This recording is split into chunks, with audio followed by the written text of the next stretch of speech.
Hello everyone, and now welcome to a game between Drotaverine and Cash taking place here on Fell Pit. This is good game, this is an all the random, I saw GG, so it is an all the random map here. Both sides obviously getting a random race, and then they will also be getting a random hero. This is Undead versus Undead, and I just realized that Drotaverine on the bottom left-hand side as the blue Undead going up against Cash, spawning as the red Undead. Very, very strange as we watch a lot of, all the random matches and really dissect how important that first hero is in determining what type of strategies you're going to go for. Really, the Undead and Death Knight, perhaps a very, very big, one of the biggest leaders of the Undead army, and without that Death Knight, it really does take away a lot of the power and a lot of the threat that Undead has, right? Death Knight, Lich, Frost Nova, Death Coil with Obsidian statues being able to seemingly nuke units endlessly over and over again, and just playing that very well. Alright, Acolyte versus Acolyte, both of them getting in a little bit of damage on each other as we see the Priestess of the Moon out as the primary hero. There's an unsummoning of the Altar of Darkness, and with that, the Priestess of the Moon hasn't quite chosen anything yet, and it's Undead versus Undead with Night Elf heroes here. Alright, a quick sleep right there where you see the Elder Sorcerer. Interesting, a level 4 creep that has chaos damage, so it does deal full damage there. Meanwhile, down on the southern side, your Keeper of the Grove doing a little bit of damage as well. There's level 2 on that Keeper of the Grove. Are we going to pick up a Tome of Intelligence? We should be. Come on, come on. There you go. Picks up that Tome of Intelligence. Priestess of the Moon getting a nice Tome of Strength, as we are also looking at that Ritual Dagger for some heals early on. Alright, the two armies are going to come across each other here in just a moment, and remember, Searing Arrows do deal quite a bit of damage. There's an Entangle off on the other side there, so who's going to win out first? There's a little bit of damage there. Keeper of the Grove now absorbing quite a bit as the units are trying to retreat back. Are we going to see another low hit point ghoul? Yes, taken down as well. So both sides just trying to minimize their losses as another ghoul gets taken out as well off to the north. Alright, that ghoul is going to get taken down. The Priestess of the Moon going after the ghoul, and I guess limited sight range, as the ghoul actually gets hung up on a fell boar, and then now the ghoul will be able to, perhaps head back. Alright, a little bit of healing on that Priestess of the Moon. Also, that Ring of Regeneration providing additional healing, as we're looking at the skeletal minions and ghouls looking to take down the Ziggurat. Cash is playing this. No, Cash is not playing this live. I don't know. Does my title say that I'm casting professional game replays? Right. That's always been my style. It's difficult to try and find tournaments to cash that are within my time zone and also can fit into my lifestyle. So hence the reason why I cast from replays. Anyways, coming back around, Keeper of the Grove going to make his way down a nice Entangle, keeping some of those units back as the Priestess of the Moon wants to put some pressure on that Haunted Gold Mine before it gets that fortified armor. Keeper of the Grove going to get another Entangle off, but the Keeper of the Grove down to 175 hit points, going to be very low. Is he going to be able to make his way out? No, he is not. Surrounded and taken down. So the Priestess of the Moon able to finish off the Keeper of the Grove there, as Drotaverine now being forced to try and retreat back with some of those units. So, a big win there by Cash, but Cash still, I believe tied on experience, as there was a number of lost units earlier on there, as we see another surround on one of Cash's units. So I guess the only benefit that Cash has right now is that the Keeper of the Grove is currently getting resurrected and does not provide any experience there.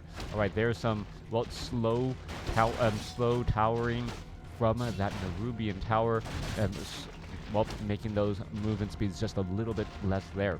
Keeper of the Grove waiting to resurrect. It is going to resurrect fine, and we are still at Necropolis, not getting the second heroes yet, as both sides are trying to set up their expos. A player's forces are under attack. Now, Haunted Gold Mine nearly done here. Searing Arrow.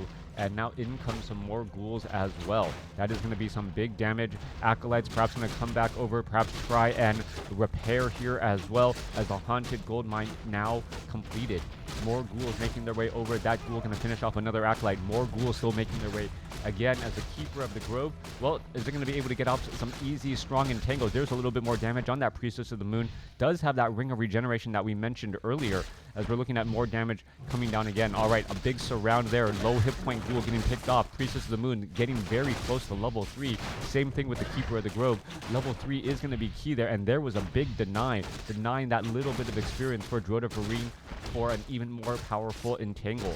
All right, getting entangles so key right now as we're trying to just finish off another unit. There's level 3 on Cassius. Priestess of the Moon gets a little bit more mana, and what's important is perhaps level 3 Searing Arrows. Another ghoul gets taken down. Keeper of the Grove gets another entangle off there. This is going to get taken out. Keeper of the Grove now going to head back, and without Moonwells, the Night Elf Keeper of the Grove having a difficult time maintaining that mana to be able to pick off more units. Keeper of the Grove is sitting at level 3. Normally at this stage I would think like, oh yeah, Keeper of the Grove's gonna fall back to his base, go to some Moonwells, get some Moon Juice, and then make another play forward. However, it is obviously undead here, as Cash is now set up this Expo and seemingly okay now. He is getting up another Necropolis. He is teching the tier 2. All both very important things right now. Both sides getting up that Necropolis, having a place to, well, Swirl of Town Portal 2, and also replenish those lost Acolytes if pressure is placed down onto that main tower, or excuse me, main base, and unable to train up any Acolytes to replace. Alright, more engaging once again. It's just a go wide strategy. Mass ghouls here. Keeper of the Grove and the Priestess of the Moon, both sides trying to battle it up here, as we're looking at the Priestess of the Moon really with just large amounts of damage, being able to pick off with that range attack there. All right, one more final shot. That ghoul is going to get taken out, as this ghoul, well, Cash needs to bring back in some more ghouls here. Cash currently suffering quite a bit of losses, only mining with 2 Acolytes, right? Are we going to see that Skeletal Minion get taken? Why is it not? We're just trying to go after that Skeletal Minion, or go after that Acolyte again. Another one falls here, and just, well, trying to delay the economic advantage of this expansion here. 11-4 compared to 11-4. Both sides about the same. Drotaverine getting up a Ziggurat and getting up a third, or getting up a Spirit Tower and a third Ziggurat there, as more Acolytes need to train up and start saturating this gold mine. Alright, looks like Cash is ready to put in some pressure on to the far side here. There's that Necropolis. Ghouls are off over here as well. 39 supply compared to 29. Drotaverine really needs to try and train up some more. Gets 3 Tree Ents to join in on the battle here. Spirit Tower is nearly done, and that Spirit Tower represents a lot of damage. 27 to 32 piercing damage per attack.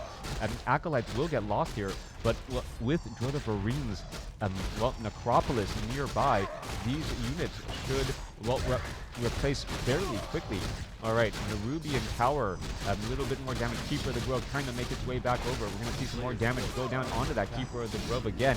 And that Priestess of the Moon, with that Ring of Regeneration, has been able to just stay alive and maintain its hit points so easily. Alright, more ghouls are just trying to finish off more of these units again. And with the Spirit Tower and that Nerubian Tower, Drotaverine seems to be okay, as we finally see Crypt Fiends coming across from Drotaverine. Alright, more damage coming across here. We are going into Halls of the Dead. Are we going to see a Potion of Healing? Yes, we are. More damage. We're going to see some, well, Skeletal Minions. Wow. A nice Skeletal Minion use right there, summoning up some units straight in front of that Keeper of the Grove. Are we going to see a 4 units around? No. Difficult to execute those, as some of these Skeletal Minions is now trying to retreat away. Well, trying to dive in, as the Acolytes taking a little bit too much damage here. Minimizing losses. Keeper of the Grove going to finish off some of these more Skeletal Minions again and again. And, well, this attack is going to fall short. Finally, a little bit of reprieve here, or respite in the battle. Still, blue, a very difficult blue color, very difficult to spot on this particular map. I wish it was yellow. I wish I could change the colors. We do see a paladin out here. So this is an interesting situation. Drotaverine with a paladin.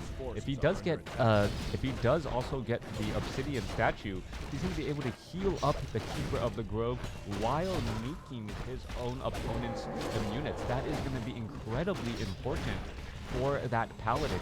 We see, well, Razor main medicine man, he does drop healing wards. That is a very powerful ability indeed, as the Keeper of the Grove and a paladin get a little bit more experience again.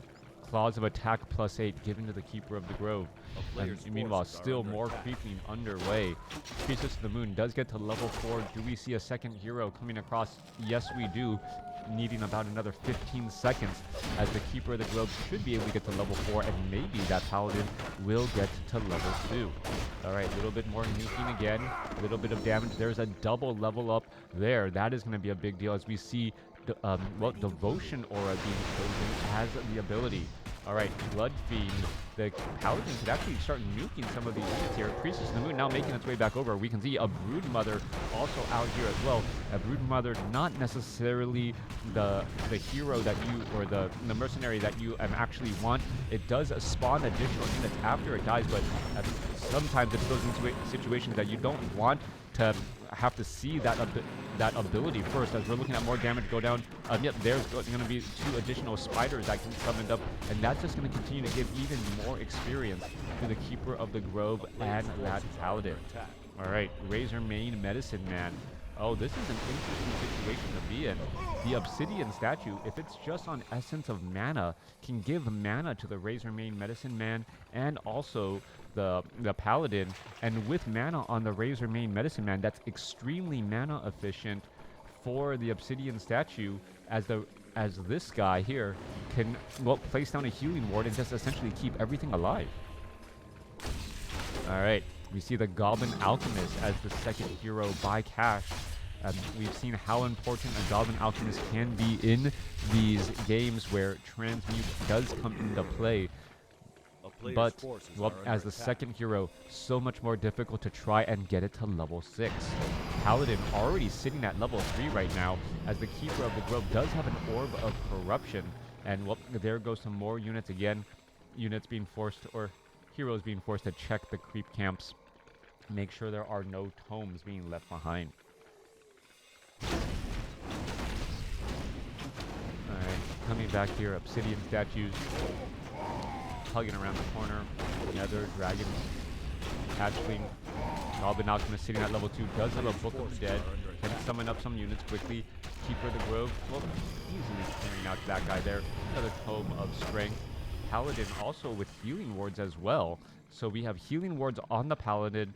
We have healing wards from the Razor main medicine man. We have burst heal from the Paladin and the obsidian statue to just try to top everything off. So Drotaverine could be in a really good spot here, as the, well, Priestess of the Moon is trying to get to level 5, and the Goblin Alchemist is trying to get to level 3.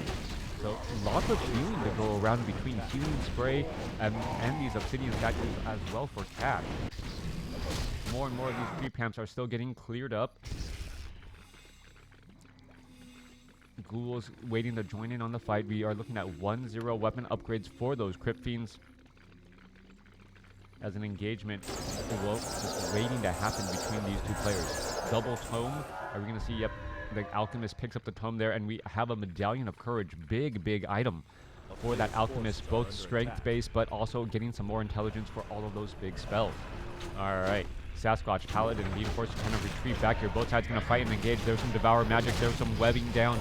And now in comes the fighting here. There's a full, well, there is a Roar. And now that's going to be a problem because that can be easily devoured. And you can see Cash's, well, Destroyer being able to easily devour all of that magic, but at the same time it gets webbed down as well. So a lot of damage coming across here. All right, Crypt Fiends, are they able to stay alive ever so barely with that healing spray?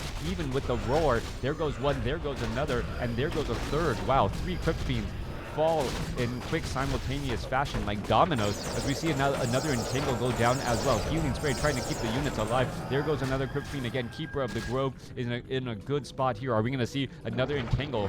And this could be the end here. Invul Potion now on that Alchemist as it's trying to head back. All right. Alchemist back on Blight. He doesn't get any additional regeneration, but those towers representing a clear advantage as we see some more attacks coming across here. All right, Priestess of the Moon, level 3 two-shot aura. Those Crypt Fiends doing plus 11 damage. Cash perhaps was trying to hope to win with those Crypt Fiends and that bonus damage there, but it doesn't really seem to be paying off just quite yet. 59 supply compared to 67.